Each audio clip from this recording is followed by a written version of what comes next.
Huli trap sa Maynila, skandal sa Kotongan. Ngayon dad, may naging viral video ang isang motorist vlogger na pinapakita niya na may mga ticket trap daw o mga trap daw dito sa Maynila kung saan hindi mo alam na bawal pala yun kasi walang mga signage o walang mga simbolo na magsasabi na mauhuli ka kung ginawa mo to. Pero usually nga, ang dami daw nahuhuli dito at usually sila nga ang hinihingan or binibigyan ng mga ticket. So marami mga netizen nagsasabi na pinipilit daw yan sa Maynila na wag ayusin yung mga signage o mga simbolo na ilagay kung anong dapat gawin dun sa mga location na to sa Maynila para daw mas marami nga mahuli at mas makakuha ng quota ang mga enforcer daw dito sa Maynila. Ngayon dad, kung ikaw ang mayor ng Maynila, anong magagawa mo para maayos at mawala ang mga ticket trap na to sa Maynila? Well, una yun, no, nakita natin doon sa ating interview sa Rappler, meron din mga ibang kandidato doon na tumatakbo rin sa pagkaposisyon sa Maynila at nakita natin na sinasabi nga nila, marami nga daw quota system, no, sa mga traffic enforcers kaya talagang nanguhuli sila kasi nga hinahabol nila yung quota nila. So yan yung mga dapat natin gamutin. No? Kasi dapat ang traffic enforcer, ang trabaho niya, hindi sila manghuli. Ang trabaho nila siguraduhin na maayos ang takbo ng daloy ng trapiko para hindi magka-traffic at hindi magkaroon ng bara-bara sa kalsada. So yun ang number one na obligasyon o responsibilidad ng mga traffic enforcers. No? Number two, doon naman sa mga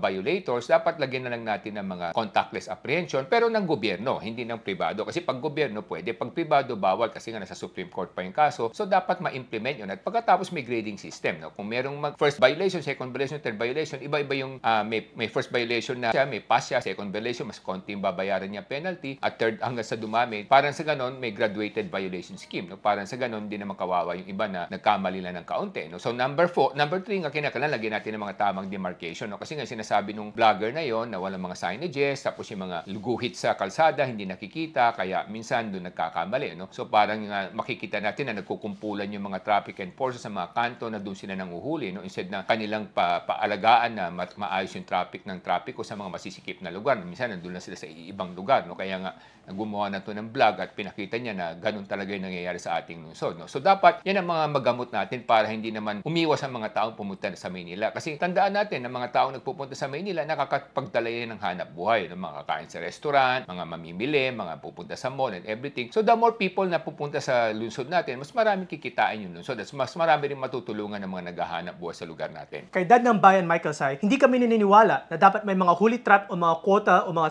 kotongan sa Maynila. Kaya sa disiplinadong gobyerno, yayaman ang Manileño. Ako po ay si Solomon Sai, ang inyong kuya ng bayan. Pag may kotongan, tiyak sa kulungan niya sa aming pamumuno at pamamahala. Ako po si Michael Sai, yung Dad ng Bayan.